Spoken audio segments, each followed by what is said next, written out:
Je ne vais pas présenter Brahim parce que M. Hissami l'a déjà fait. Par contre, je vais demander à mes collègues de l'équipe technique de passer la vidéo, une petite vidéo de 12 minutes, donc elle ne va pas vous prendre beaucoup de temps, mais qui va retracer un petit peu le travail et tous les efforts que Brahim a fait pour la préservation de ce patrimoine. C'est bon?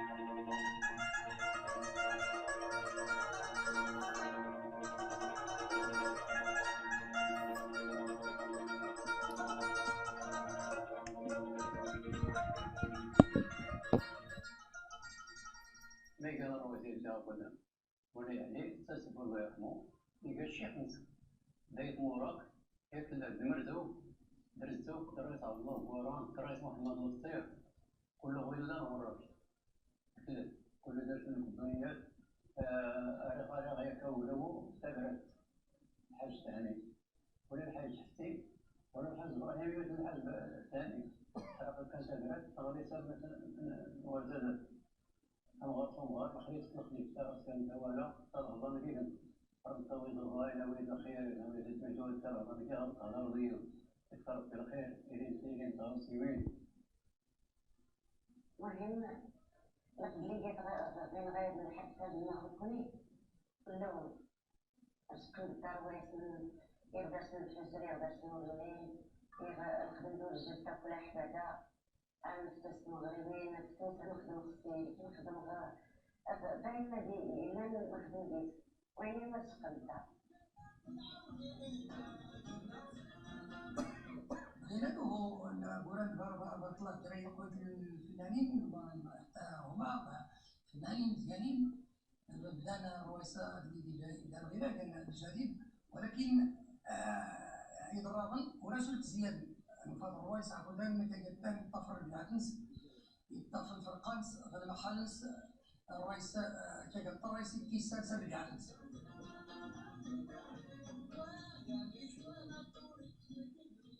كيزعرف ياسين دراري مزيين عطاتي سميت كلام مالك دراري قال ذاك اللي كان حاج اللي تقليدي ولا الله يرحمو بزاف من الرويصه اش كان نقولوا غير الحاج الليل واش تلقي غير استاذ عمر كينو باش هكا تسلكنا حتى راسك الحاج الليل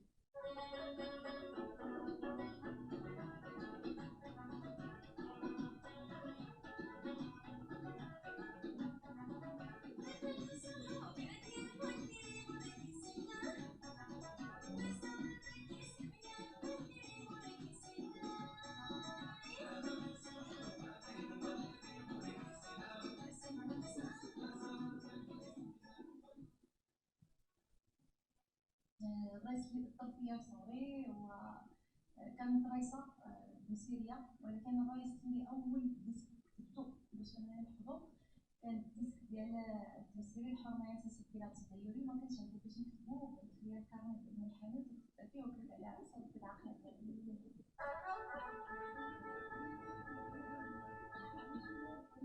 الرئيس الدقيقة لأنه ما إذا الدقيقة بس مثلا نقدر الرئيس تقريبا نقدر تنظر تقريبا دولي بس ما يجزرني لا نجم الحرير لا يعني نزار قال سميتو اللي كان انت وتا قسمت ميدنا ناس قلنا ستيك غدا الخياطات كدير تزوج نشالين عندي نسكار مازال ثم تاونزا درسنا 60 سنه كاع واش خديتي قال نغرسي يضني اللي تفرضني ولكن الحمد لله يغني مؤخرا نسبة سنة كي لا يوفاك التقاليد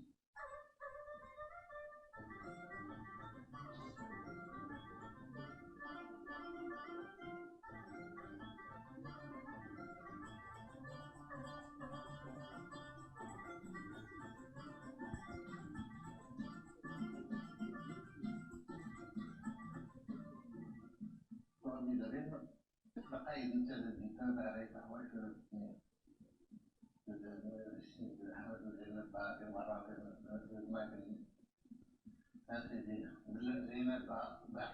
باللحشين الشين ما يشغل كثر دلون لا هو تقديم الطريق تقديم الحوايج عارف اللي لم الربا واللغة من فضلا وغالس والتبيان يا أغنى وعلى سيد الناس لا سيدي الله يسخيها ما يبرح الذوق كله يدخلون واحد الجوات لا بعد بديت ولا صغير ثقافة سوياس وما أدراك ما ثقافة سوياس على أنه أنا تكون ولا ما تكونش ميمكنلكش تكون معروف وأنت داخل بين الناس خاصك لا بد تكون بشي حاجة.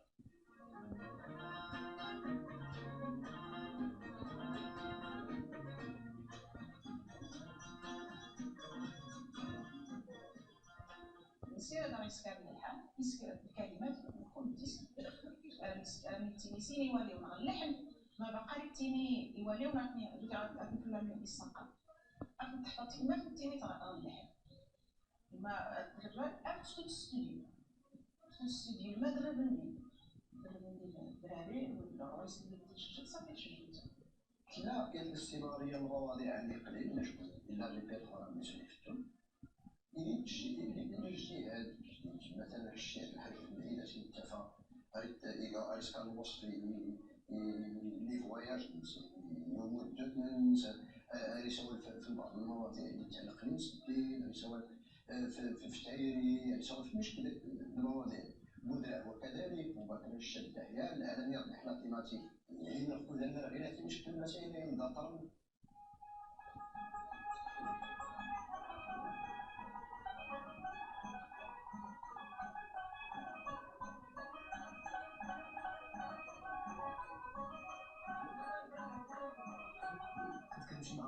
الساعة الناس اللي أحسن مني الحاج عمر وحدوش عبد الله بن جيس مطلبي هادو في البلاد عندنا كانوا الرئيس الحاج محمد متولد ناس أخرين كانوا كيجيو ديك الساعة كيديرو الحلقة في السوق كنمشي معاهم.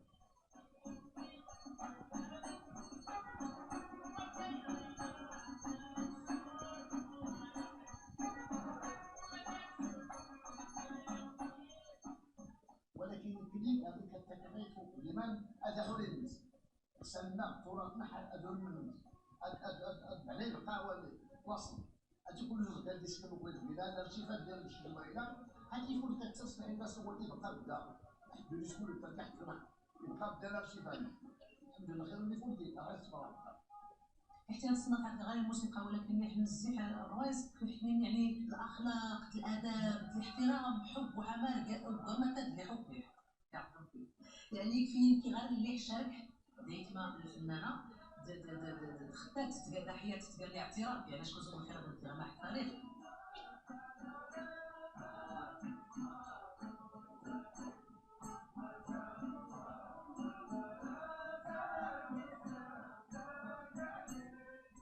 يجري عرفت نجرب ما بين يعني دار الروايس ديك ماما الروايس اللي سجلناها حنا استفاد من الروايس ونستفاد من الروايس غير هادو السنة غير خاصة نكرا المدرسة الدرس ديال المسيرة الفنية هنا خاص للمبتدئين ديال التشكيل باش تعلم باش دابا حتى ما عرفتي والو ما عرفتي كاين ما عرفت حتى المدى سمين مدنيين والسن اشكو واخا اللي اي بنادم يعني اي كافي غلطه وكل دا غيجي غلط اشكو غيلي دا غيبان الميزان الطريقه الخدمه كيسات الى مال كذا كذا عمالا والرئيس اللي كيزولو الانسان اللي داني داك ما غادي تستفاد من قضيه سير المهنه اللي ممكن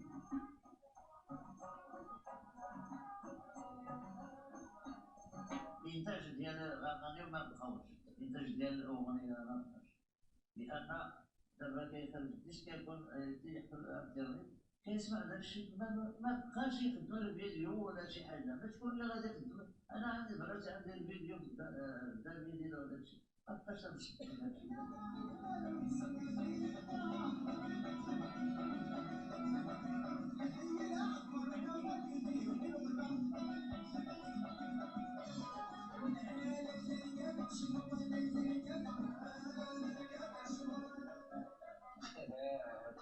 نستغل يعني يحاول بالتحليل الفرصه الحمد لله الفرصه اشكو هي تاريخيه تناسب التدعيمات التي سميت بالحاجه اللي تاريخيه يعني حتى السوفيت قدرنا الباتريمون ولا من السوفيت الحاجه اللي كانت تلقى الهويه تلقى كذا دونك تيلي سميت ديك الحاجه ما تيدير تنطيق يعني الخير مشروع زوين ديال مشروع فولكي استمنح نجح. انا غير اللي يتموا هاد الناس كل واحد مثلا مشاركه السميه ديالو في وسط هاد الفنانه بارك عليه مزيان داكشي. تكون هيك شكرا مزيان اشكو ما قالنا بزاف خلي يكون زوار اللي قال الشكر سوسي شكون بعدا زوار تقليدي اشكو انا نجحت نتكات تقليدي إن عطيك عصري عسيرة تنجح هذه وصلت تشق زين ياك يعني تكيت تقليدي هيك واللي إشكالنا أنا قديم ولكن كله الدراري غير كله زعما كله خير الناس خالط كله ويش بالعكس كيسوسو بزاف هاد الجمعية كيسكن أشكال زعما يسكن اقتراحات يسكن يسمو كله الرويصة اللي قدام في الأرشيف تولي الصوت تولي النحلة تولي المسمع يساوي اللي تمدن المسات واخا ينوض الرئيس واخا ينوض الرئيس يبقى التقنى يزوز غير يفولكي يعجبني الكليب فرح حتى كي اللي غادي يقرا تما زوج كل الرئيس اللي يكون يشجع حتى كي اللي يختص حتى كي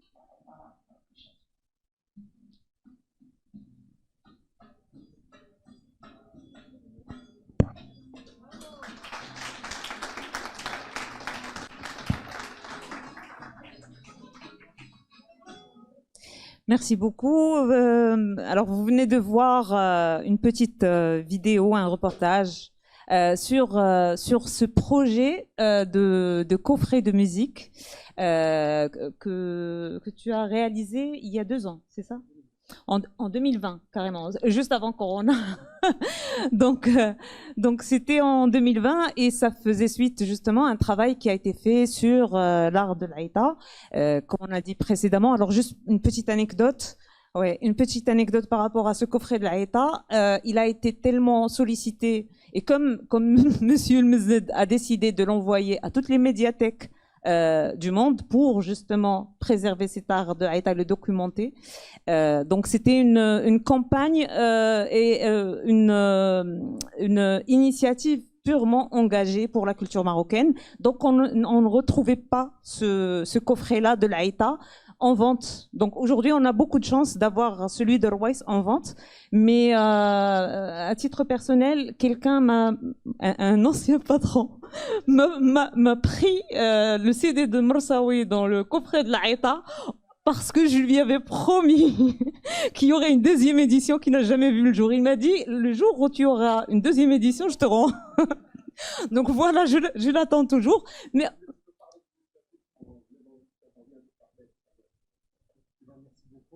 oui.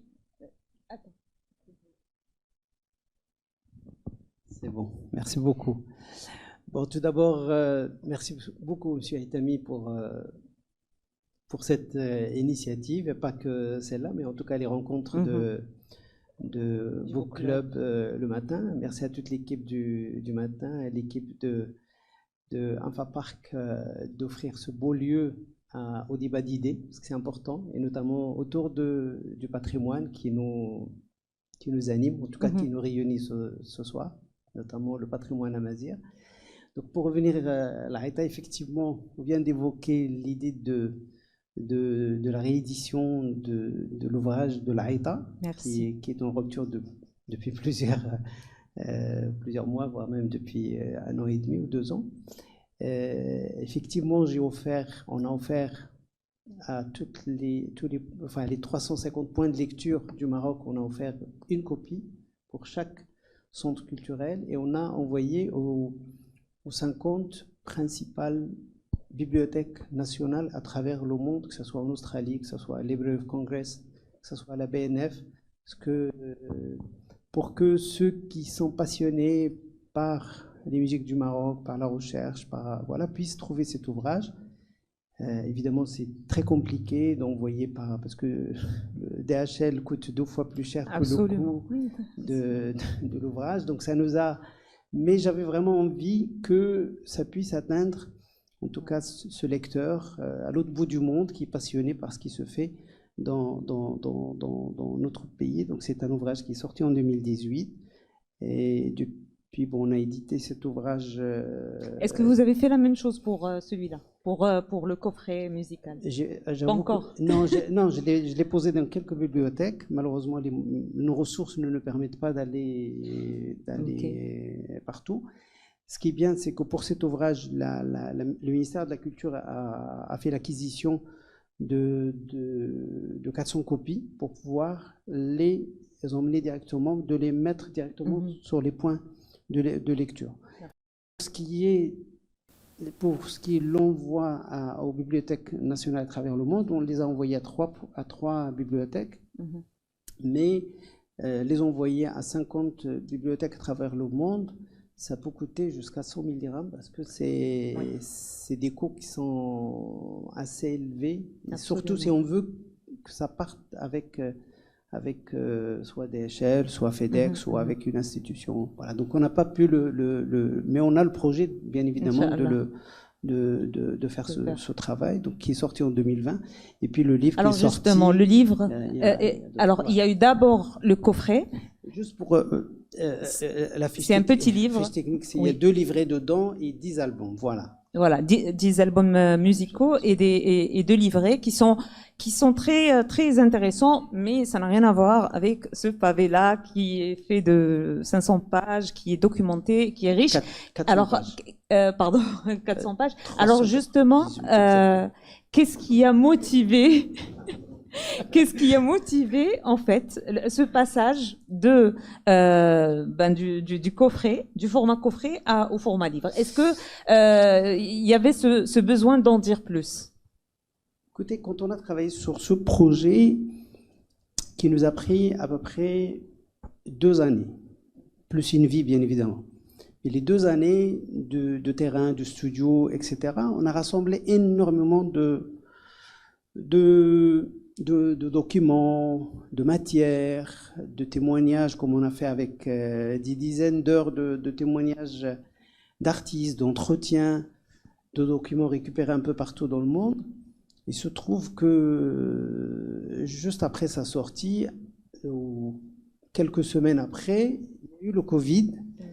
Et comme tout le monde, il fallait bien s'occuper pendant ce confinement. Et donc, j'ai travaillé sur cet ouvrage avec plusieurs collègues et amis. Donc, ça nous a permis de visionner ces heures de témoignages, de traiter et trier tous les documents que nous avons, contacter les bibliothèques nationales à travers le monde, les centres de ressources, les archives diplomatiques de Nantes. Là où il y a un peu de matière, on est allé évidemment la chercher et travailler et occuper ce temps infini du Covid, et qui nous a permis au bout de 1 an et quelques de finir le travail. Et puis il y a plusieurs mois de travail avec le directeur artistique pour la conception de cet ouvrage, parce que c'est aussi un beau livre avec des photos inédites, des photos qui sont montrées pour la première fois, des photos du début du siècle dernier, des éléments iconographiques intéressants. Donc on a fait ce travail qui est assez intense. Bon, on n'a pas su s'arrêter, donc on s'est retrouvé à presque 400 pages et 4 kilos, donc c'est difficile. Il pèse exactement 4 kilos, voilà. C'est lourd, voilà. C'est lourd le patrimoine en fait. Alors justement, on appelle ça Terwissa, c'est ça? En fait, Terwissa, c'est la tradition. C'est la tradition des Raïs. Oui, c'est la personne, c'est Raïs. C'est un Raïs pour la. Alors, Terwissa, c'est une pratique religieuse, musicale et artistique relativement jeune par rapport à la musique amazigh, qui est encore plus ancienne. Mais elle a une histoire à part, parce que ce n'est pas juste de la musique, mais c'est tout un univers. Alors, est-ce qu'on peut parler déjà de la genèse de Teruisa? Quand est-ce qu'elle est apparue? Comme beaucoup de musique à travers le monde, il n'y a pas exactement une date définie pour la naissance de cette pratique. Mais les éléments historiques que nous avons pu trouver à travers la recherche d'autres collègues, il y a plusieurs éléments, parce que cette tradition, elle est inspirée de 3 voire 4 composantes. Elle est inspirée de la pratique de l'ahwash, qui est une pratique amateur, une pratique collective, danse collective, avec toujours un andam qui est un improvisateur, un parolier qui maîtrise le verbe, etc., qui dirige le collectif. Mais c'est une pratique, comment dire, qui n'est pas professionnelle. Dans chaque région, il y a ses spécificités. Puis il y a le deuxième élément, il est d'ordre religieux, avec Imazren, qui étaient des troubadours qui traversaient l'Atlas, le Souss, pendant des années pour chanter le prophète, et donc qui sont plutôt des solitaires qui voyagent avec un ribab. Donc le ribab, qui est un instrument monocorde avec lequel voyage cette communauté. Et puis la troisième composante, qui sont les acrobates de Sidi Ahmed Moussa, qui sont aussi des troubadours et des voyageurs qui sont tout le temps dans les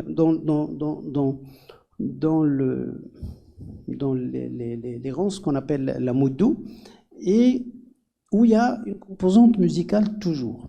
Et souvent, il y a des rois qui les accompagnent. Mais à un moment donné, cette composante musicale s'est réunie autour de la pratique de Teruisa, en utilisant le rebab, mais souvent ceux qui sont les maîtres ou les rois, viennent souvent d'une des pratiques, soit ils viennent de milieux imazren, soit ils viennent de l'ahwash. Voilà, donc et ce qui fait que, par exemple, Hajj Belhaïd, au début du siècle dernier, il témoignait d'ailleurs de Imazren. Il a utilisé, d'ailleurs, c'est ce qu'on appelle le maître de Rbab, qui a utilisé cet instrument, et qui depuis, d'ailleurs, souvent, généralement à plus de 90%, Rais joue principalement Rbab. Il y a très peu de Rouais qui jouent l'otar, sauf quelques-uns comme Madi Hihi, qui vient d'ailleurs, qui était acrobate avant de devenir Rais. Lui joue Rbab. Et Rbab était utilisé souvent au début du siècle dernier, plutôt par les femmes, mais qui chantaient pas qui chantaient plutôt dans les demeures des mécènes, mais pas en plein air. Donc les premières apparitions plutôt étaient dans les années 40, mais le plus gros a commencé plutôt dans les années 80 ou 70-80. Donc, mais ce que j'ai lu, c'était quand même que ça a commencé vers le 19e siècle à peu près, et ça a évolué avec le temps et avec. Les premiers enregistrements qu'on a pu trouver dans les archives, par exemple, de la parole, parce que à l'époque, c'était d'ailleurs la Sorbonne qui avait créé les archives de la parole en 1911. Et donc les premiers enregistrements, on les a trouvés là-bas, et peut-être un petit peu quelques enregistrements qu'on a pu trouver qui sont issus de la Première Guerre mondiale en Allemagne. Mais au niveau du Maroc, les premières musiques enregistrées en Europe étaient celles des Rouais. Bien avant, ils étaient au même niveau, ils étaient au même moment que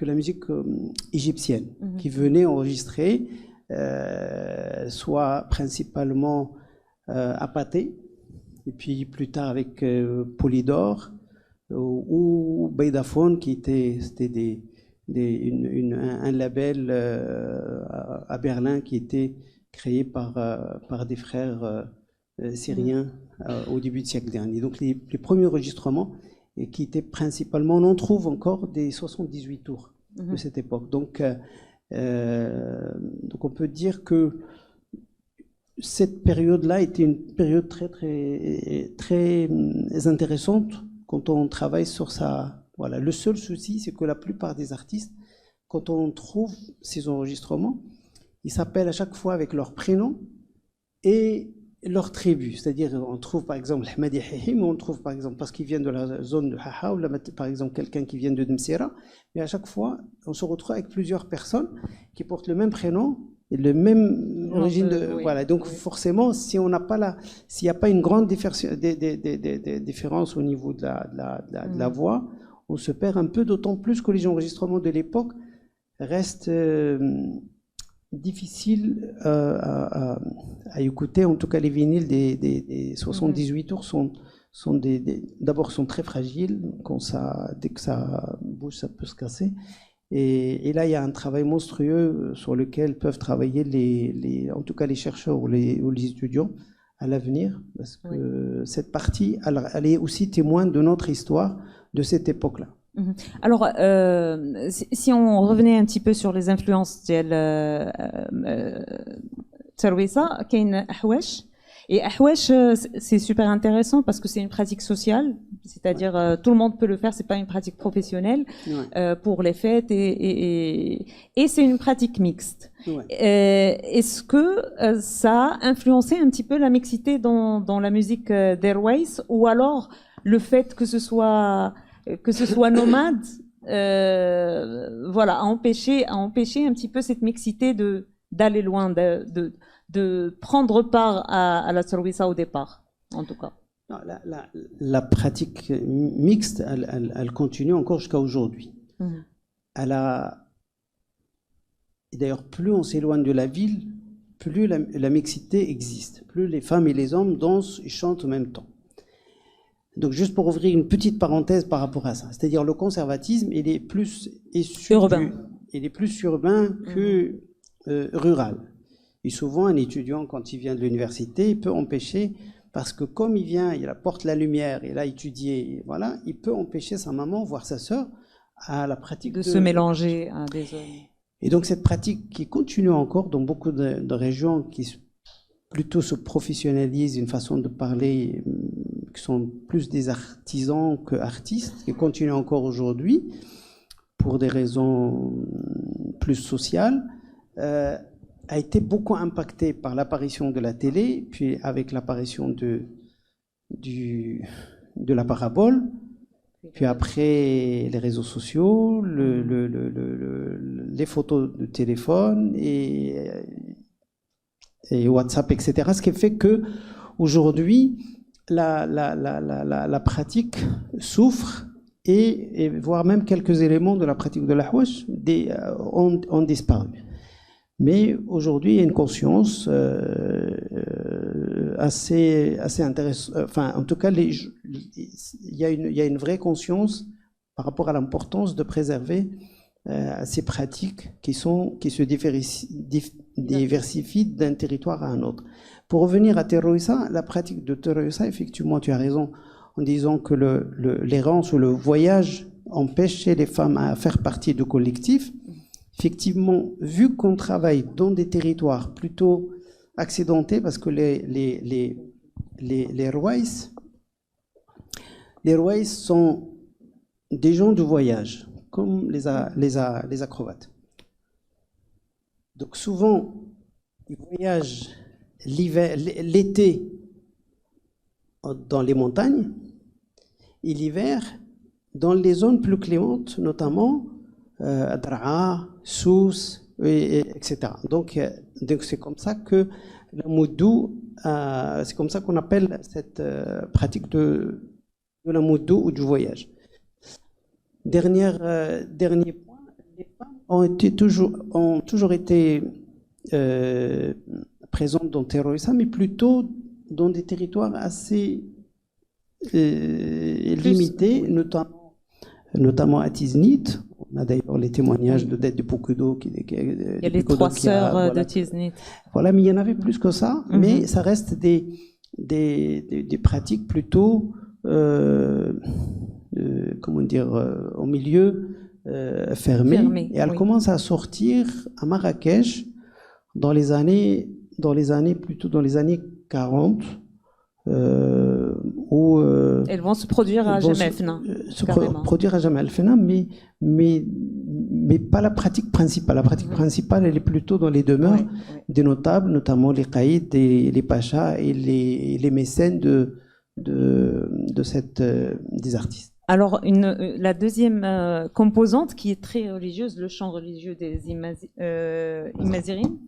Et en fait, j'ai trouvé ça drôle parce que pour les religieux, les rouès étaient considérés comme un mal nécessaire. Et j'ai trouvé ça assez drôle à relever, d'autant plus que les rouès, qui sont des gens, des poètes, musiciens portés par la poésie, étaient quand même très religieux. Donc il y a une sorte de paradoxe que j'aimerais un petit peu souligner ici. Souvent, les rouès, quand ils arrivent dans un endroit, ils commencent souvent pour une façon de parler, pour acheter la paix sociale avec la communauté, ils commencent par les chants religieux. Parce qu'on demande slim, on demande, voilà. Et beaucoup sont issus aussi, une bonne partie sont issus aussi de l'école coranique, parce que c'est là où ils ont appris aussi la maîtrise du chant, pas le chant, c'est H-A-M-P, religieux, c'est-à-dire ils ont aussi une maîtrise voilà. Sauf que historiquement, la parole de l'fiqh, elle ne doit pas dépasser le seuil de la mosquée, toujours. La parole à l'extérieur, elle reste celle de Raïs et de l'Amghar, c'est-à-dire l'Amghar, il gère le quotidien, il gère l'eau, les terres, voilà. Le Raïs, lui, et il est le témoin de son temps, c'est-à-dire il vient d'un territoire à un autre, il apporte les nouvelles. Donc il va d'un village à un autre, il est reçu à chaque fois quand il arrive quelque part avec son collectif, il est reçu par le mécène du village, et des fois il est envoyé d'un mécène à un autre. Ça peut être le pacha de tel territoire qui l'envoie à tel territoire. Et puis il y a aussi des rouès qui étaient attitrés à tel pacha ou à tel caïd, et qui fait partie de ses biens. Voilà. Que ce soit des raïsat ou les rouès. Je vais lire juste un petit extrait recueilli par Philippe T. Schuller. Il avait interviewé un raïs, chercheur américain, qui disait, alors j'étudiais à l'Ahdar, l'école coranique. Mon père avait grande confiance envers le frère et il voulait que je devienne frère moi-même. Un jour, le frère me donna un bol pour le remplir à la source. Pendant que je puisais l'eau, j'ai regardé le bol émaillé et une pensée m'est venue. Tout ce dont j'ai besoin pour faire un bon outar, c'est un bâton et quelques cordes. J'ai regardé l'eau et je me suis vue jouer cet instrument. C'est là que j'ai su que je serais joueur de l'outar, et cette image est à tout jamais gravée dans mon esprit. Donc effectivement, ils ont tous ce patrimoine, ce référentiel religieux qui est très présent et qui effectivement par la suite permet d'acheter la paix sociale. Et puis la composante de Iyad, qui est les acrobates de Ahmed Amous, j'ai trouvé très intéressante en fait cette pratique, parce que pour nous c'est juste des acrobates qui font des figures pour gagner un peu d'argent, mais quand on apprend que Ahmed Amous a pu repousser les Turcs qui voulaient rentrer au Maroc, là on voit plus la pratique du même œil. C'est-à-dire que ce n'est pas juste une pratique physique, mais il y a aussi un travail de l'esprit et une philosophie de vie qui s'exprime dans cette itinérance qu'ils ont. C'est-à-dire même un moudou, cette itinérance des gens d'Ahmed Amous n'est pas gratuite. Elle a un but, et donc voilà. Qu'est-ce que vous pouvez nous dire de plus sur Iyad? Sur Iyad, c'est une communauté de voyageurs qui sont des disciples de Sidi Ahmed Moussa, qui est de Tazroualt, d'ailleurs il y a un moussem qui lui est dédié chaque dernière semaine d'août. Est-ce que vous avez un autre micro, s'il vous plaît? Un micro, s'il vous plaît.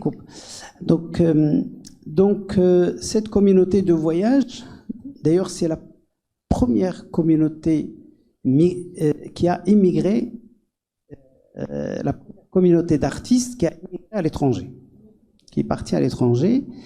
On trouve même des traces des premiers voyageurs dans le XVe siècle, mais le plus gros de la communauté est parti fin XVIIIe siècle et qu'on a trouvé dans des troupes de cirque un peu partout dans le monde, que ce soit aux États-Unis, on les a trouvés aussi même en Australie, beaucoup en Allemagne. Entre les deux guerres, il y avait une soixantaine de compagnies, de troupes marocaines qui se produisaient en Allemagne entre les deux guerres. Dernièrement, j'avais rencontré un acrobate à Tanger qui est parti en 1936. Il m'a raconté juste pour l'anecdote son histoire. Il est de Tata.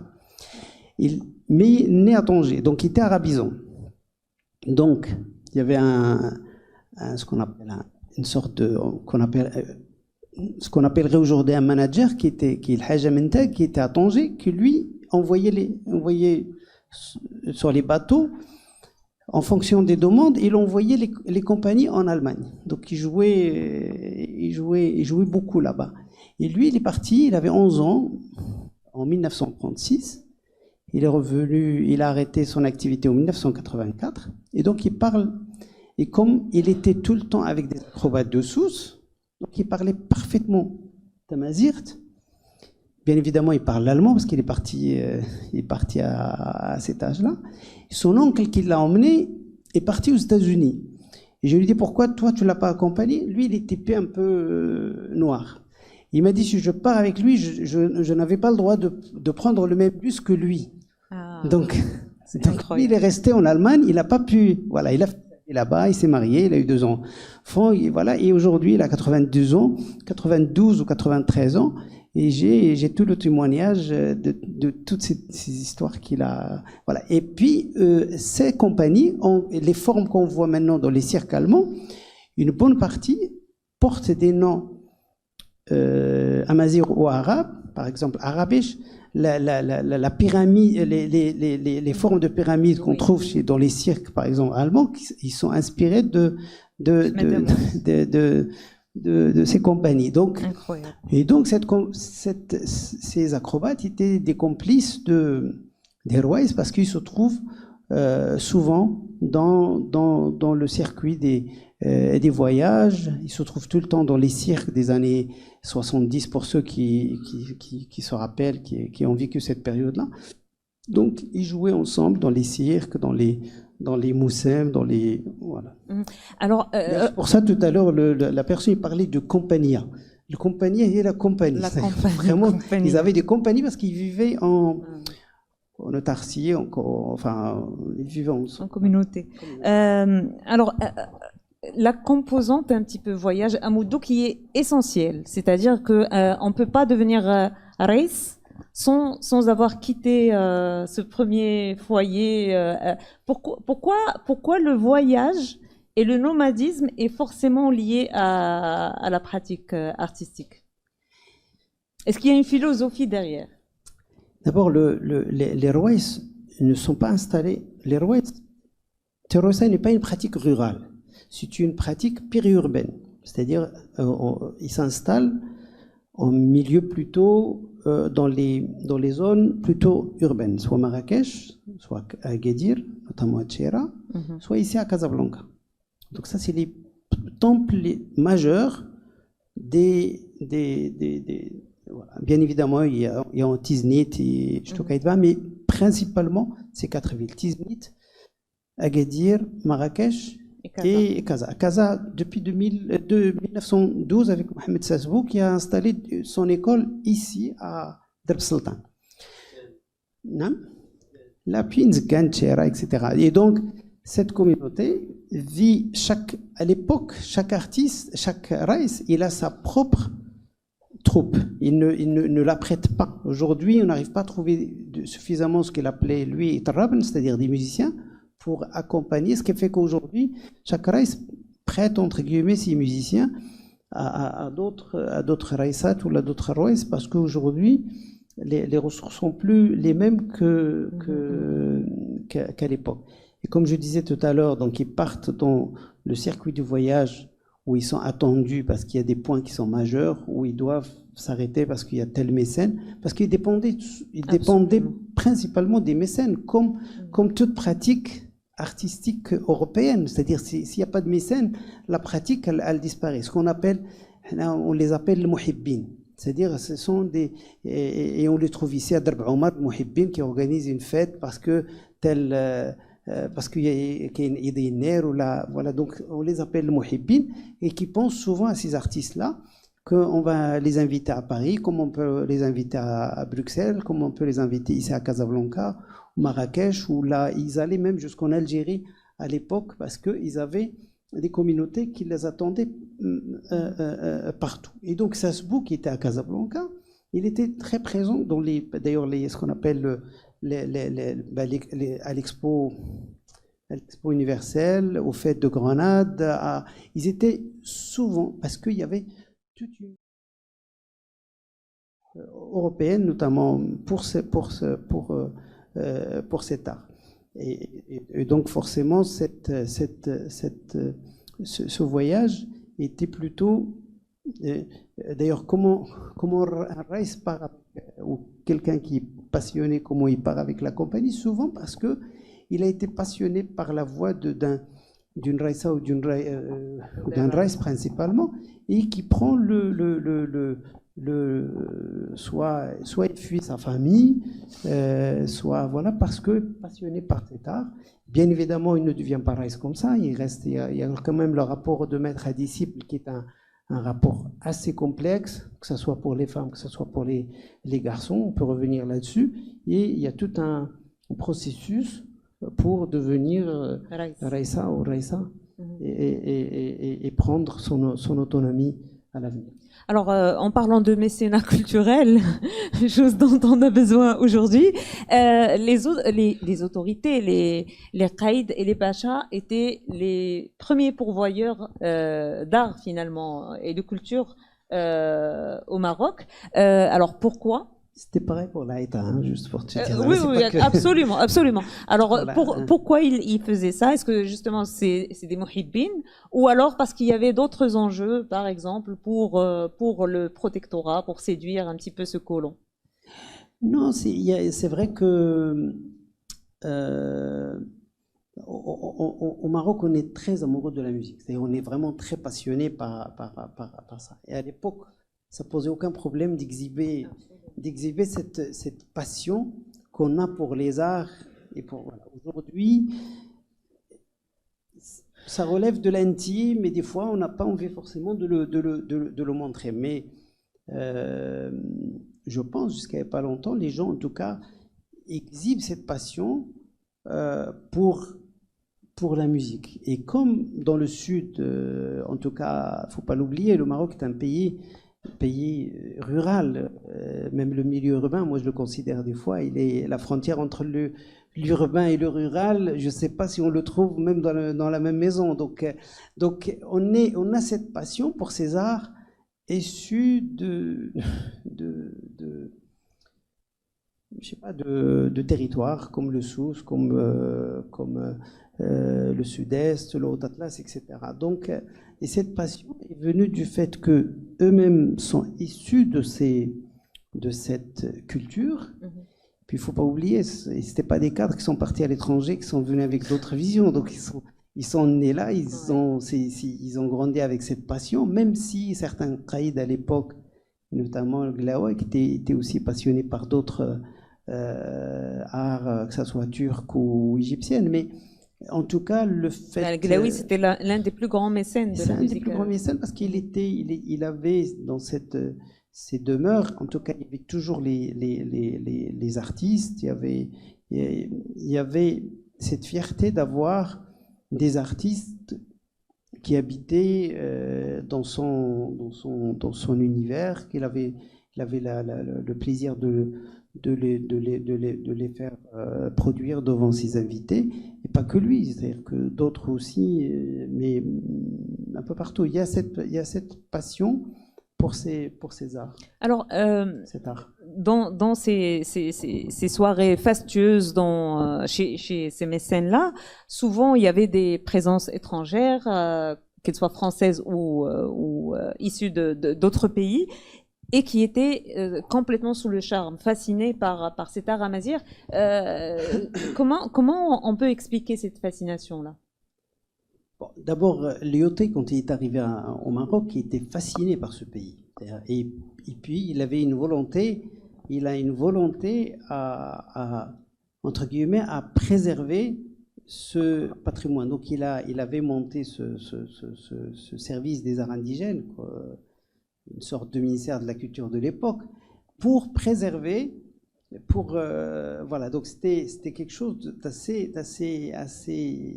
hallucinant. Donc, c'est lui qui interdisait d'ailleurs aux étrangers de rentrer dans les mosquées, etc. Donc, il y avait cette fascination qui est assez troublante, une façon de parler. Et il avait d'ailleurs confié le service des arts indigènes à Prosper Ricard, que lui-même a invité des musicologues, des chercheurs à travailler. Il a travaillé sur l'Andalousia, mais il a trouvé une passion.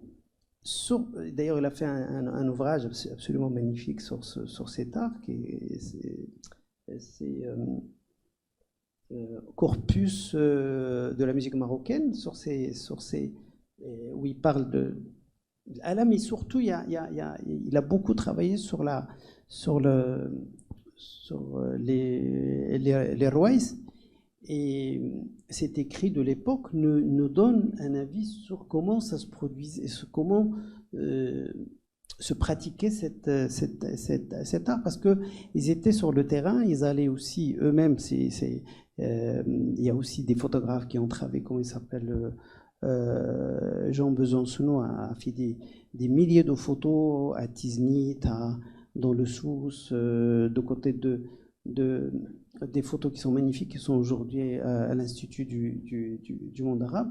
Et donc il y a eu un travail qui est aujourd'hui très très intéressant et qui nous permet d'avoir une vision de comment se pratiquait à l'époque. Donc cette fascination, elle a existé, et elle a existé aussi au Maroc, parce que on l'oublie souvent. Ici, il y avait à Excelsior, à l'hôtel Anfa, il y avait la musique des Rouaïs quasiment tous les jours. Il y avait des cafés où se produisait, mais même plus tard, c'est-à-dire c'est pas uniquement pendant le protectorat, mais même dans les années 80, il y avait à Rabat, c'était pareil, il y avait des lieux qui étaient dédiés. Il y a un festival à l'Oudaya dédié à l'art de Rouaïs.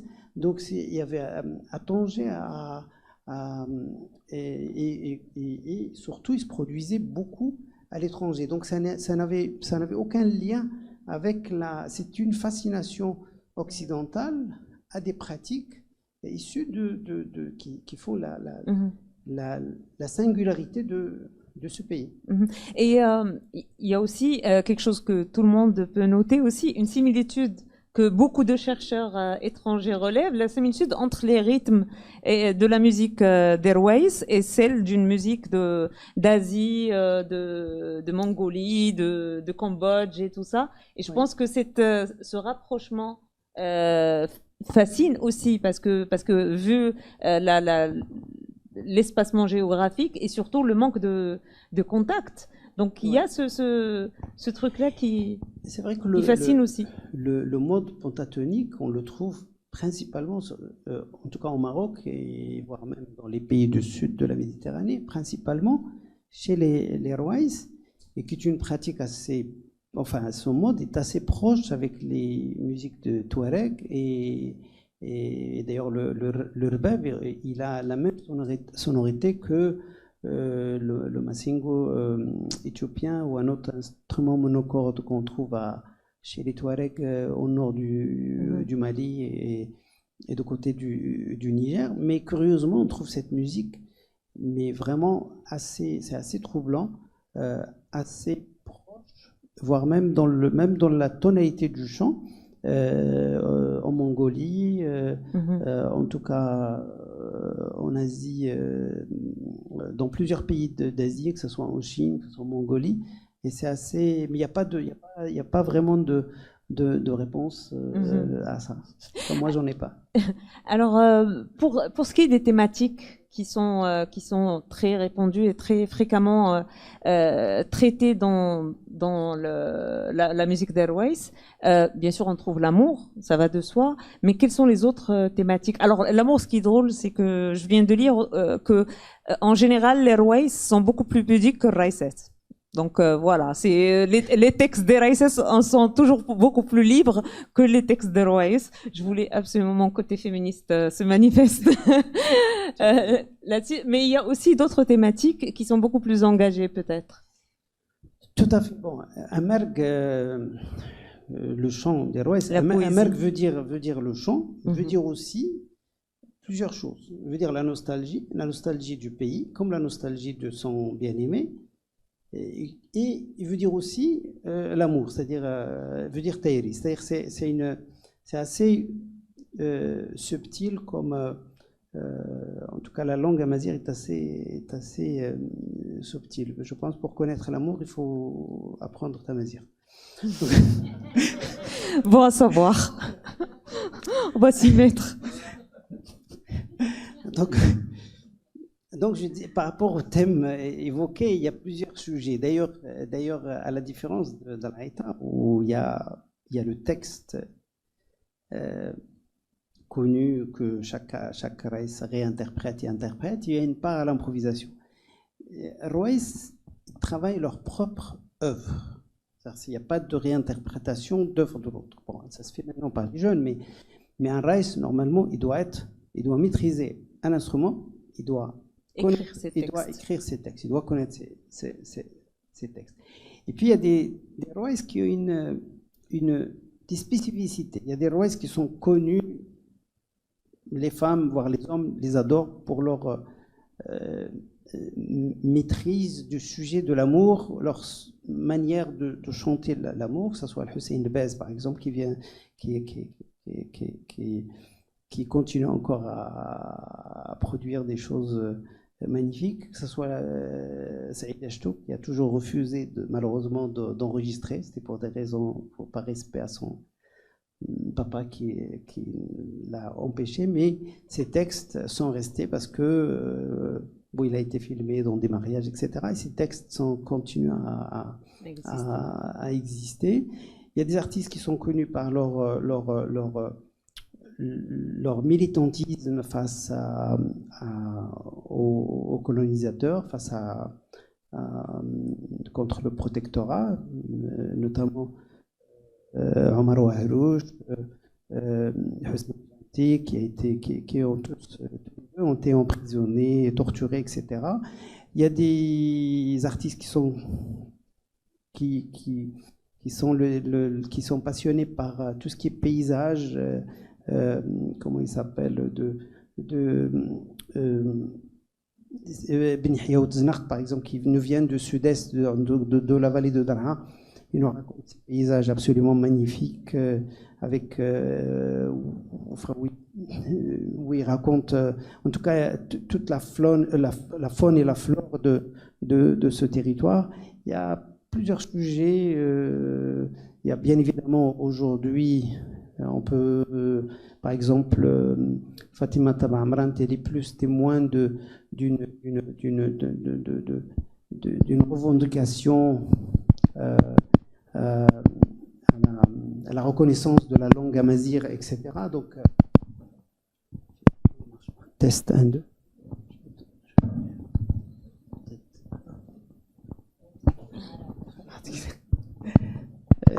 Donc il y a Fatima Taba Amran qui est plutôt plus dans la revendication, tout ce qui est en lien avec la reconnaissance de la langue et de la culture amazigh, etc. Donc il y a, tous les sujets sont évoqués comme on peut le voir dans d'autres cultures ailleurs.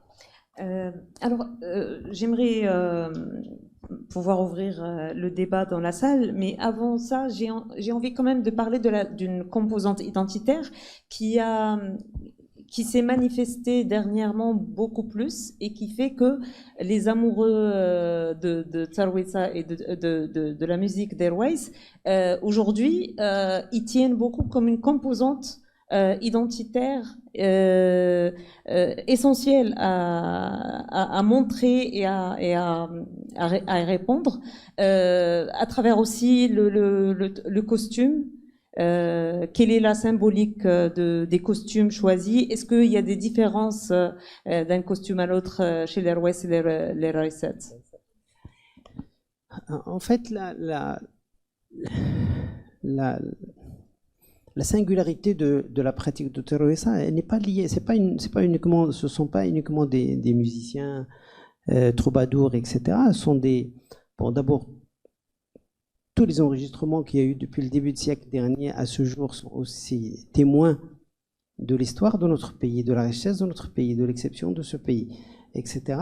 Et puis, à la différence de beaucoup de sociétés au Moyen-Orient, la musique chez nous se pratique en plein air. C'est peut-être un des rares pays où il y a ce rapport à l'espace public qui est totalement différent d'ailleurs. Et donc c'est un mot doux, ce voyage d'un lieu à un autre, c'est ce qui a permis, parce qu'il ne faut pas oublier qu'à l'époque, il n'y avait pas autant de ponts, etc. Ce sont ces artistes-là qui vont d'un village à un autre pour raconter et témoigner de ce qui se passe dans notre pays. Il n'y avait pas WhatsApp. Donc, il n'y avait pas la presse. Donc, voilà. Donc, forcément, ils ont eu un rôle essentiel. Et forcément, l'intérêt de cette musique, c'est que c'est à la fois une musique, c'est de la parole, de la danse, et puis c'est une façon d'être. Et donc, c'est usloub hayat. C'est pas une. Voilà. Et donc, c'est tout ça. Si c'est cette culture entre guillemets, à résister aux aléas de l'histoire. Et à une période aussi où le Maroc avait fait le choix, par erreur, de partir vers l'État-nation, en s'appropriant uniquement une culture et peut-être pas d'autres. Mais aujourd'hui, cette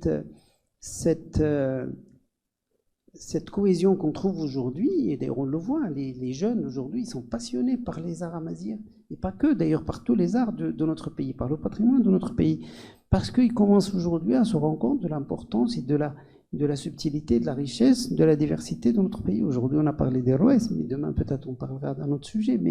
Et donc, c'est ce qui fait l'exception de ce pays. On a bien vu aujourd'hui comment ça a été célébré le Nouvel An amazir après la décision royale d'officialiser la date. Et donc, tout ça fait que, et c'est formidable, à la fois pour le vivre ensemble, pour l'économie, pour l'image du pays, pour l'exception de ce pays, et pour l'identité plurielle de notre pays.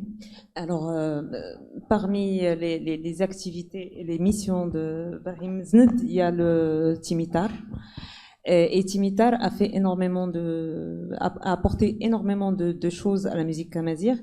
Est-ce que on peut espérer d'ici quelques années aussi de voir la musique amazigh, celle d'Airways ou autre, inscrite aussi au patrimoine de l'UNESCO, comme c'est le cas pour Gnawa?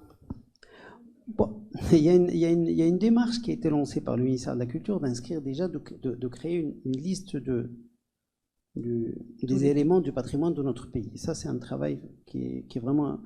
Il y a eu un travail important sur la liste d'inscrire les éléments du patrimoine matériel. Mais on a mis beaucoup de temps à travailler sur la diversité du patrimoine immatériel. Aujourd'hui, il y a une vraie conscience par rapport à ça, parce que d'abord, il y a des éléments qui sont fragiles, il y a des éléments qui sont en déperdition. Il faut quand même qu'on fasse attention avec la mondialisation, la globalisation, la glocalisation aussi, parce que des fois on se retrouve avec les mêmes, le mariage à Oujda ou la Flayoun, ils se ressemblent, c'est pas normal, donc il faut que, donc il y a et donc à travailler sur les exceptions régionales, les exceptions de territoire, c'est ce qui permet à développer énormément de choses en parallèle, c'est-à-dire d'abord la cohésion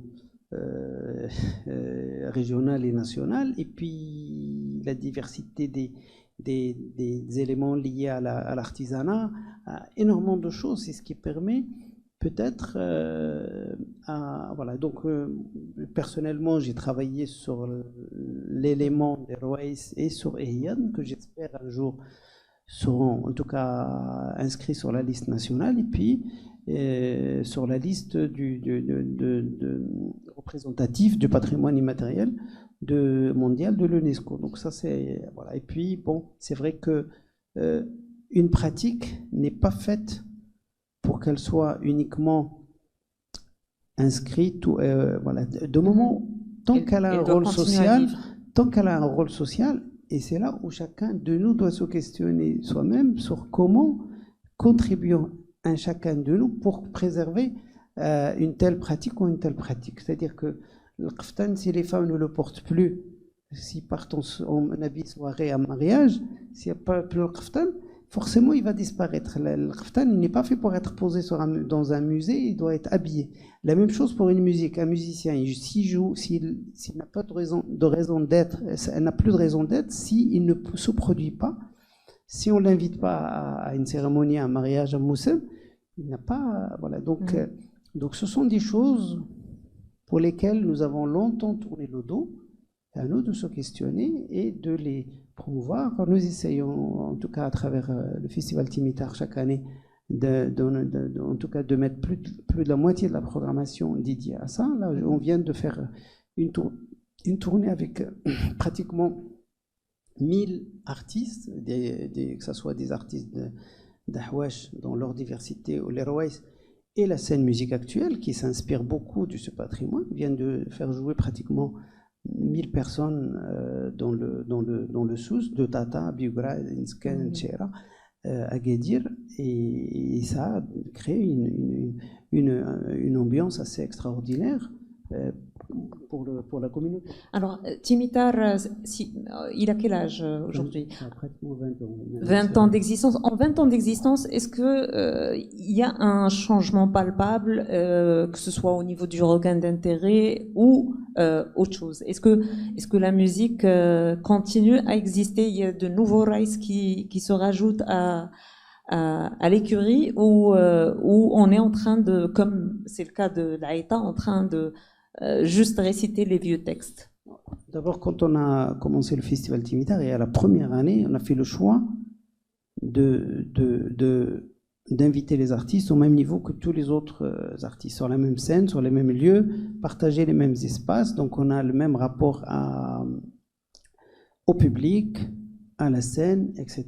Et il n'y avait aucune surprise, ils ont eu du succès tout de suite, immédiat, parce que quelqu'un qui vend 1 million de CD à l'époque, forcément, il a son public. Il ne peut pas attendre à le voir uniquement dans un moussem ou là dans un mariage. Et donc, forcément, ça a eu beaucoup de succès. Et curieusement, on mettait les artistes étrangers en première partie pour pouvoir... voilà. Donc ça, là-dessus, la question ne se pose pas. Ce qu'on a fait, une des choses pour laquelle, personnellement, je suis fier, c'est que de voir des jeunes s'inspirer des pratiques de leurs ancêtres et créer et perpétuer la tradition, des traditions, et mettre des mois, dès qu'ils savent qu'ils sont invités à se produire au festival, ils se préparent, ils prennent un studio, ils ont un garage, ils se préparent, ils savent qu'ils sont attendus, et quand il n'est pas prêt, c'est l'artiste qui te dit, écoutez, je pense qu'on laissons ça pour l'année prochaine, parce que c'est très bien qu'il sera jugé aussi par le public. Donc, c'est cette dynamique qu'on a créée. Et puis, depuis le festival Timitar, une dizaine de festivals ont été créés dans la région, à Tafraout, à Tiznit, à Taroudan, à Shtoukaïtbara, à Ognidif, à Meln, etc. Donc, ça a permis de créer d'autres événements. Et puis, tout ça permet de faire rayonner les territoires, créer une cohésion intéressante au niveau de ces territoires. Alors, en parlant de cohésion, j'ai une petite proposition de vidéo à partager qui justement rappelle cette cohésion entre toutes les composantes culturelles du Maroc. C'est une vidéo que mes collègues vont projeter et qui lie musique amazigh à musique andalouse. Donc, on va la voir et juste après, le débat sera ouvert dans la salle.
C'est bon.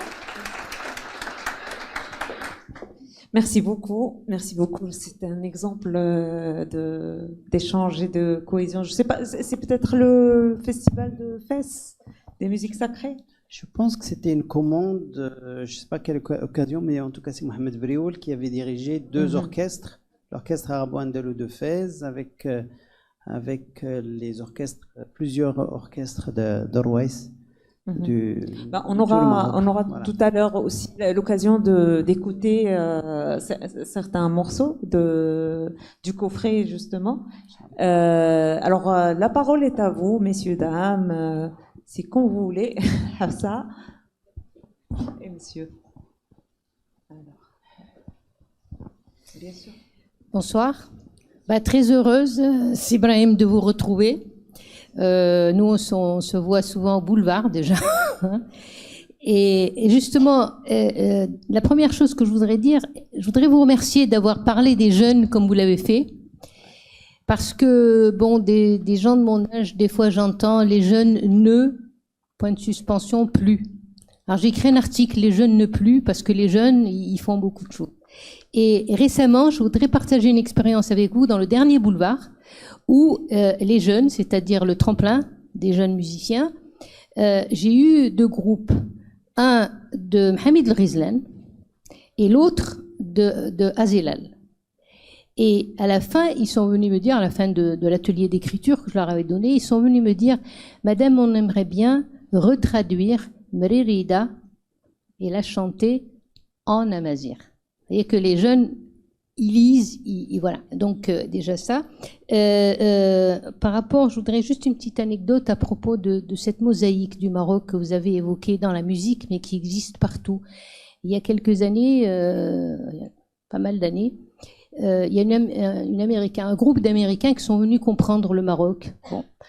Alors, il y a une Américaine qui est venue me dire, écoutez, madame, on a des problèmes à comprendre le Maroc. Alors, je l'ai amenée vers une mosaïque. Je lui ai dit, vous ne pouvez comprendre le Maroc que si vous comprenez l'esprit de la mosaïque. Tout est mosaïque chez nous, la musique, etc.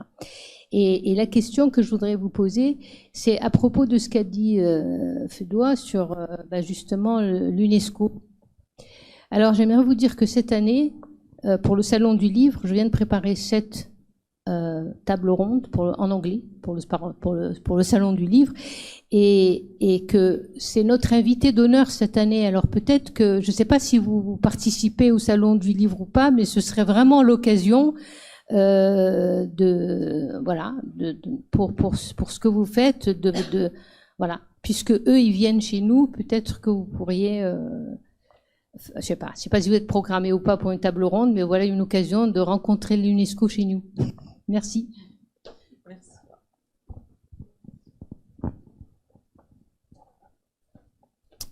Merci. Merci pour cette belle présentation. C'est très riche. Moi, j'ai 3 petites questions. En fait, si vous pouvez nous confirmer certains événements, notamment puisqu'il s'agit d'anthologie.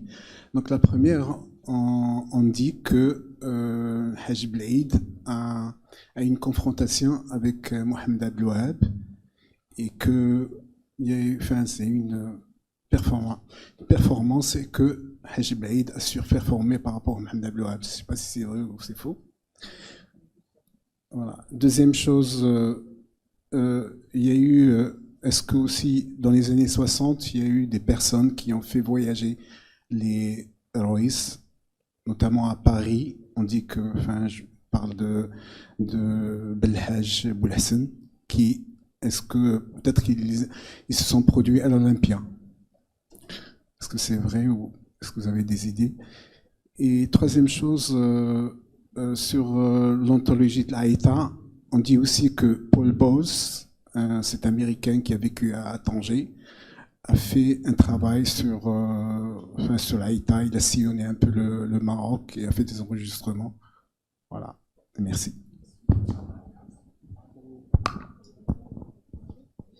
Merci beaucoup. En fait, Haj Belhaïd, il a enregistré au même endroit que Abdel Wahab. Moi, la seule info que j'ai, c'est que Abdel Wahab était fasciné par le travail de Haj Belhaïd. Mais les confrontations entre les deux, je ne suis pas, voilà. Mais je pense que si, vous savez, nos universités, ils étaient toujours réticents à travailler sur le patrimoine, parce que dès qu'on parle de patrimoine, on pense au folklore, et forcément, nos chercheurs, jusqu'à il y a très peu, commencent à s'intéresser à ce volet-là.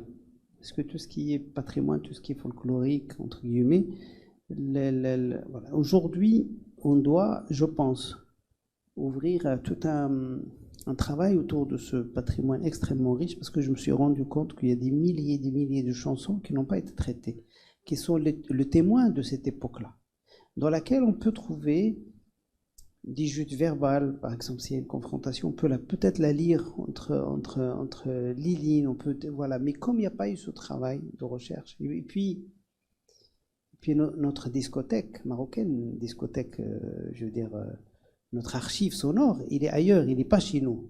Donc déjà, il faut faire un travail pour récupérer tout ce qui a été enregistré, que ce soit par Polydor, que ce soit par Baidaphone, que ce soit par Pathé, que ce soit... Et d'avoir ici des musées sonores où on peut, avec des centres de ressources, où les étudiants peuvent travailler, parce que on a beau donner aujourd'hui la langue amazigh reconnue, etc. C'est très bien.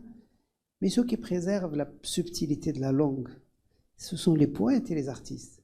Nous, on n'utilise que le talmirt, bonjour, on va manger, etc. C'est-à-dire on utilise le technique. Mais la subtilité, la beauté de la langue, ce sont les poètes. Et c'est ça qui va nourrir, c'est ça qui nourrira les jeunes à parler mieux la langue, que ce soit l'arabe, que ce soit le darija, que ce soit tamazigh. Je ne parle pas uniquement de tamazigh, que le hassani, etc. Donc c'est ça. Et donc, c'est juste une parenthèse. Par rapport au rapport à l'immigration, aux artistes avec le sud de l'Europe, et pas que d'ailleurs, ils voyageaient depuis les années 30. Donc il y a eu un rapport assez particulier avec... voilà, dans les années 30, ils y allaient pour enregistrer, et pour les grands événements, parce qu'il y a cette fascination à cette musique.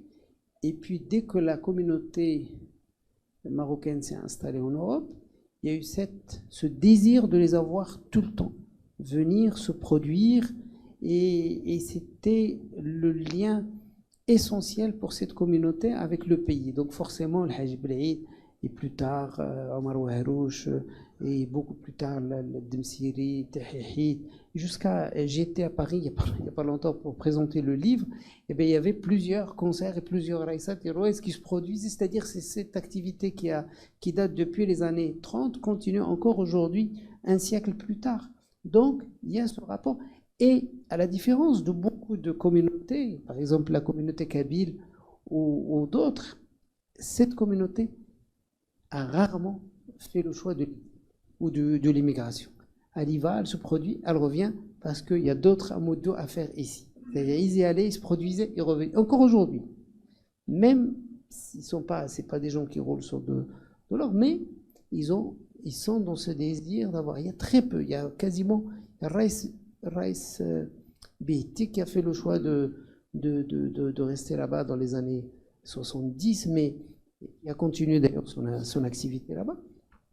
Mais très peu font le choix de... Voilà. Donc il y a ce rapport, ce lien assez particulier au pays. L'anthologie de la Haïta, j'ai pas compris, c'était quoi la question? Ah, Paul Bowles, il a fait un travail très intéressant. Pareil, d'ailleurs, il y a... Ce travail, il est sorti en album que je trouve très intéressant, parce que ça nous permet aussi d'avoir une idée de la musique à cette époque-là. Mais personnellement, j'ai l'impression qu'il a enregistré beaucoup de troubadours, beaucoup de gens qu'il a rencontrés sur la route. C'est-à-dire c'est un travail plus de musicologue, enfin plus de recherche que c'est-à-dire que nous on a fait un choix différent parce qu'on a enregistré dans le même style que dans les années 80, c'est-à-dire un son un peu blues, mais qu'on peut écouter au fond de son salon. C'est-à-dire le travail de Paul Bowles, il a plus un intérêt plutôt de recherche qui est très très intéressant et je pense que là c'est pareil, les étudiants, je les invite à aller travailler au Centre culturel américain là, non, à Tanger, ça. La légation, ils ont beaucoup de choses, y compris d'ailleurs le travail, une partie du travail de Paul Bowles là-bas. Voilà. Autre question? شكرا. أولا قبل كل شيء أحييكم على هذا المجهود الجبار للمحافظة على الموسيقى الأمازيغية وخصوصا فن الرويس وقبل أن يندثر، لأن حاليا كنشوفوا باللي هذه الموسيقى ديال فن الرويس كتعيش واحد الأزمة من غير بعض المبادرات ديال بعض الشباب اللي خداو المشعل. اولا ملي نرجعوا لتاريخ فن الرويس قلتوا بلي سي با ابارتيغ دو 19 سيكل، مي كنظن بان فن الرويس هي قديمه قدم الامازيغ في المغرب. بالنسبه لنقطه اخرى كنلاحظوا بلي ان واحد المنطقه في النواحي ديال مراكش، بالضبط نواحي ايمين تانوت، روهاله، دمسيره، متوقه، هي المنبع لكثير من هاد الرواد ديال الفن الرويس. باش كتفسروا هذه الظاهره ان هذه المنطقه كتمتاز باش تعطي هذه الفنانه من هذا الحجم؟ وبالنسبه للمواضيع اللي تطرقتها فن هذه الظاهره او هذه الموسيقى ديال فن الرويس، يمكن تطرقت حتى للمواضيع السياسيه. الى خدينا المثال ديال عميد فن الرويس الموسيقى الامازيغيه الحاج محمد الدمسيري اللي كان كيطرق مواضيع سياسيه في اكثر من اغنيه. كاين واحد المبادره اللي عملها واحد الشاب مغربي في الولايات المتحده في كاليفورنيا، ما عرفتي واش سمعتوا به، فتاح عبو، اللي دا هذه الموسيقى لامريكا وخلق فرقه امريكيه اللي تعلموا الشلحه وتعلموا الامازيغيه وكيغنيو فن الرويس، وهذه مبادره تحسب له. بالنسبه للمحافظه على التراث وعلى هذه الموسيقى، واش ما كتشوفوش باللي خص تكون واحد المبادره لخلق مدرسه لهذا النوع من الفن وهذا النوع من الموسيقى باش تكون استمراريه؟ سينو راه هذه الموسيقى في انتظار. الا شفنا غير مثلا الساحه ديال جبل الفنان اللي كانوا في هذا الروايس، راه ملي كتمشي دابا ما كتلقى حتى واحد. حاجه اخرى، عطيتيه 5 اسئله، ماشي اسئله هذه، غير مجرد اشارات، ماشي اسئله، مجرد اشارات و شكرا. دي فلاش. اش كنت بغيت نقول؟ سي بون نجاوب على هادو. يلا شكرا. ميرسي بوكو. انا قبيله ما قلتش لوريجين ديال الرويس باديه في نهايه القرن 19، غير هو دون سا فورم اكطويل الدات دو سيت ايبوك لا. هذا سميتو من بعد راه كان بيان ايفيدامون الموسيقى عايشه في كل مجتمع بسي سبيسيفيتي، puis il y a pas de sacralité à une musique, c'est-à-dire une musique elle évolue, et même la musique d'Arwaïs ديال اليوم ماشي هي ديال ديبي السيكل ديرني، c'est-à-dire كل واحد كل رئيس كيحاول كيجيب حتى هو ليدونتيتي ديالو. كاين بحال دابا المرحوم بيزما بون الى انتيغري طمطم مثلا، كاين اللي دخل القمبري، كاين دي شوز دونك شاك باسكو يا با دو دونك شاك ايبوك. حتى اللباس اللي كان مثلا قبل كانوا كيلبسوا كلهم 100% كو دو بلان، دابا اليوم كتلقى دوطخ فورم دوطخ هذا، مي سي نورمال خصنا نقبلوا غير لي شوز ما تكونش راديكال. كاين دابا دي جون كي اون كريي دوت شوز كي غدا غادي يولي تا هما باتريمون اكسيتيرا، دونك سا سي با. بالنسبه لي تيغو ديال التيرويزا، بيان سور لو تيريتوار ديال شتوكا ديال ماسا وشتوكا sont les terreaux dont on a parlé le plus, parce que c'est les fascinés ou les muhibbin sont principalement issus de ces territoires-là, de cette région-là. Au fur et à mesure, il y a des rouaïs, bien sûr, le Hajj Blaïd qui est issu de Naddo à quelques kilomètres de Tiznit, Et puis il y a d'autres rouaïs qui sont issus du Shtuka, Itbaha, Massa, etc. Et puis il y a des artistes qui sont issus de l'Anti-Atlas n'a pas donné beaucoup d'artistes, malheureusement, mais Andek Draa a donné plusieurs rouaïs. Aujourd'hui, il n'y a plus. En fait, ce n'est plus une terre, comment dire, fertile par rapport à ça. Et puis, les zones les plus, enfin, qui sont encore riches et qui donnent encore des rouaïs aujourd'hui, c'est principalement le Haouz, mais surtout منطقة حاها. من دمسيرة حتى المتوقع حتى الواحد ديال الداودي من تانوت كذا. Et surtout, la région ديال حاها a donné beaucoup de voix féminines. Donc ça, c'est pour moi la terre fertile de cette pratique.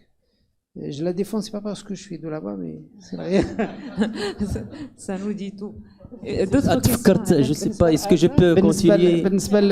بالنسبة لآزاك كنت عنده أنا مشيت عنده لا كاليفورني. Il est effectivement un passionné de l'art d'Arwaïs. Il contribue à des débats à l'université.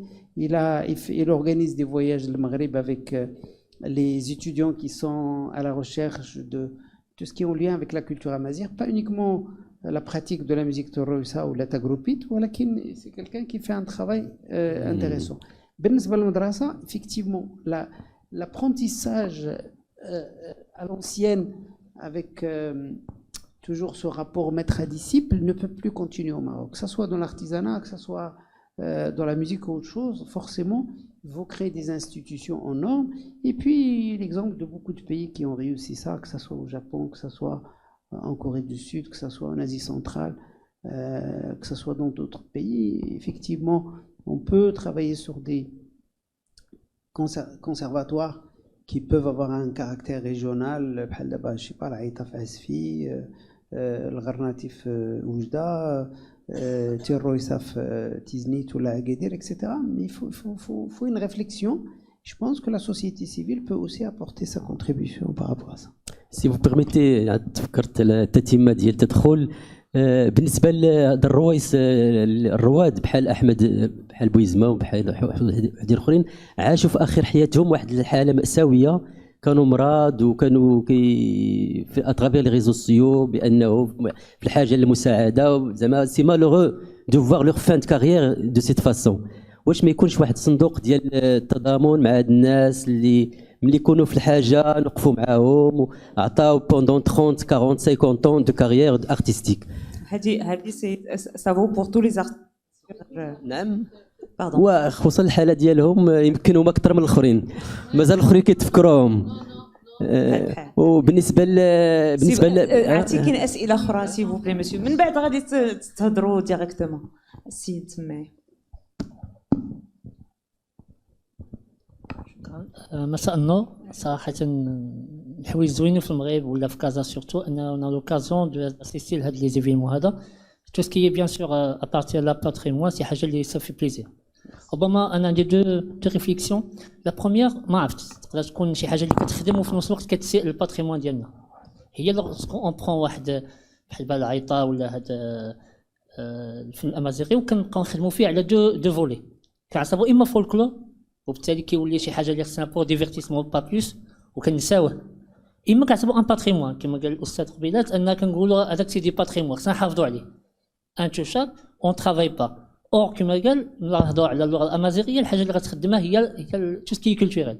يعني سوا لي بويت سوا لي زيكريفان اللي ما كتبناش بها كاي لغه ما كتبناش بها ما دوناش بها ما خدمناش بها نصوص واحد الوقيته غتولي بحال الاراميه الاشوريه ونبقى نقولوا كانت عندنا امازيغيه ou c'était un bon folklore قبل نجيبو التساوى ونقولوا هذا سي ان. دوزيام بوين سي كونسيرنون ملي كتجي واحد الانيسياتيف مع ريشيرشور ولا ايكريفان ولا شي كان كي بيان سور من المحب لهذا التراث صافي بليزير دو فوار سي فير. ولكن واش ما كاينش يعني ان ترافاي اللي هو يقدر يكون ايتاتيك كي في اون سورت كو هاد الناس ديال الامازيغ مادام كاين المعهد الملكي الامازيغيه ان يقدروا دي زينيسياتيف باش اولا خصنا نعرفوا. دابا حنا لو بلو بارادوكسال لو بلو اميزون ان كنقول الا فوا اوني ان بي ريش عندنا واحد ديفيرسيتي من الصحه حتى لطنجه ولكن انا فوا ملي كنبغيو نقلبوا كنلقاو داكشي يعني سيرت كان واحد الوقيته حبسنا على توسكي امازيغ سيتي ان ديسيزيون كي ا ريفوار كي ابري سا شونج ولكن الا كان ان خدمه يعني كان ان ترافاي اللي هو كوليكتيف سافا دوني فروي كيما كنديرو صالون دو ليفر كنديرو البولفار صافي بليزير ان ندير واحد الحاجه ولكن الا بقات كدار غير باش يجيو الناس يتفرجوا يقولوا اونات فريمون هذا غيدوزو واحد القسم ما بقاش نعرفوا شنو كيما هو ذكر بانه غترجع تقلب على ان ارشيف ما غتلقى تلقى ما تلقاش حاش ملي كتبغي تسنت كتلقى يعني صافي دو ملي كتبغي تسنت على اللغه يعني الامازيغيه ملي كتسمع ليها انا سيرتو باش تزايد ملي كتسمع الناس كيهضروا بالامازيغيه وكيقول لك غير امازيغيه يعني حتى ما كيكونش داك خصنا اون دوا ايتر فيير لهاد لا ديفيرسيتي وهذا صافي فريمون سي ان ترافاي اللي بقى انديفيدويل ما غيكونش يعني تري ريش كو سا شكرا. D'accord, j'ai la question. Pour concernant bien sûr la diversité de le travail. Diversité. Est-ce que ça sera pas plus pratique vraiment أن يكون واحد travail اللي collectif يتجمعوا ناس les chercheurs ولا un centre pour que ce sera un travail اللي يكون دي fruits. D'autres questions ou غادي نجاوبوا على كلشي وحده. Deuxième question. La demoiselle. Bonsoir. Ça va, tout va bien. En fait, c'est pas une question, c'est que pour compléter dès que le terme de Mouhibin, je préfère dire Ihwawi. Je sais pas, Mouhibin, c'est pas purement de l'amour de le roi. C'est pas grave. Sorry.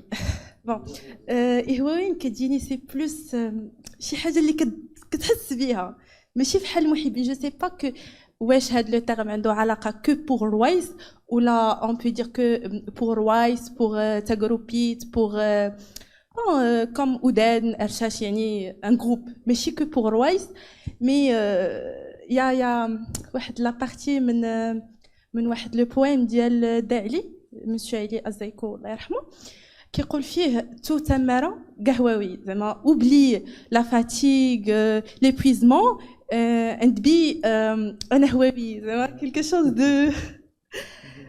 de pur.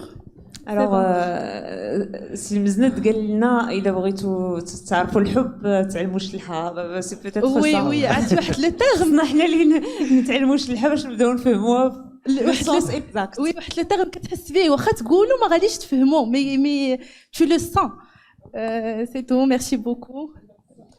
Là, pas juste pour répondre à mademoiselle après de mademoiselle Houa al-Mouhibbin et Houawin, c'est le public qui vient au spectacle, qui est dans cette attente parce que en fait moi je me rappelle quand j'étais gamin les ouvriers ou les marins ils rentraient, ils se préparaient pour aller au spectacle. Ils se mettaient bien pour aller voir le spectacle, que ce soit dans une salle ou un cabaret ou là, mais ils se préparent pour aller. Le Mouhibbin, c'est des mécènes, c'est-à-dire c'est des gens qui contribuent à la réussite du spectacle, c'est-à-dire ils mettent de l'argent, c'est-à-dire ils mettent de, voilà, c'est ça le, voilà, c'est ça la différence. La partie étatique, pour répondre au monsieur, je pense qu'aujourd'hui, il y a une conscience. C'est-à-dire, je pense qu'il y a une vraie volonté aujourd'hui. D'ailleurs, il y aura un centre dédié au patrimoine immatériel dans notre pays. Ça, c'est la lettre qui a été lue lors de la 17e session du patrimoine immatériel qui a eu lieu au mois de septembre dernier à Rabat, et une lettre où Sa Majesté a bien demandé à ce qu'on crée un centre dédié au patrimoine immatériel de notre pays et pas pour la préservation, c'est la préservation et la promotion. C'est deux choses ensemble en parallèle. Merci. Voilà, le vœu est exaucé immédiatement. C'est ça, c'est pas moi, c'est juste. Alors, on va prendre une dernière question, madame, oui. Et ce sera la dernière avant une séance de dédicace. خديجة بوتني مهتمة بالتراث. مرحبا. نتكلم D'accord. En ce qui concerne les cheikhat de l'Aïta, on leur donnait des noms, des pseudonymes ou des noms comme Zahafa, Cheikha Zahafa, Cheikha Khrboucha, parce qu'elle avait des traces sur son visage. C'est-à-dire que symboliquement, c'est une violence. Est-ce que Raïsat, Amazériat, avait aussi ce genre de surnom, de pseudonyme? Merci. Non, dans la pratique de Terroïsa, d'abord, c'est principalement, elles sont référencées par la tribu dont elles sont issues, que ce soit Dmsira, que ce soit Massa, que ce soit Shtouka, c'est-à-dire c'est toujours affilié à son, voilà, on ne cite jamais le nom de famille de l'artiste, ou en tout cas rarement. L'Aïta, c'est pareil, des fois, parce que dans l'Aïta, elles étaient beaucoup et très longtemps dépendantes du maître. Alors que chez les Rouaïs, ils s'émancipaient beaucoup plus facilement. Donc, moi, je pense que c'est mon interprétation et ma lecture. Voilà. On est en train de me faire des signes. Même dans les tribus arabes, avant c'était la poétesse de la tribu. Bien sûr, absolument. C'est le colonialisme qui en ont fait des bien sûr, bien sûr. Pas que. Rien à ajouter. Ok, merci beaucoup. Merci d'avoir participé à cette rencontre. Nous avons là quelques exemplaires du livre, mais on peut les trouver plus tard dans certaines librairies à Casablanca, à Livre-moi. Les Livre-moi, Carrefour des livres, sont disponibles. Donc, pour ceux qui veulent prendre le livre ou le coffret tout de suite, marhaba bikoum, et merci d'avoir participé à cette rencontre.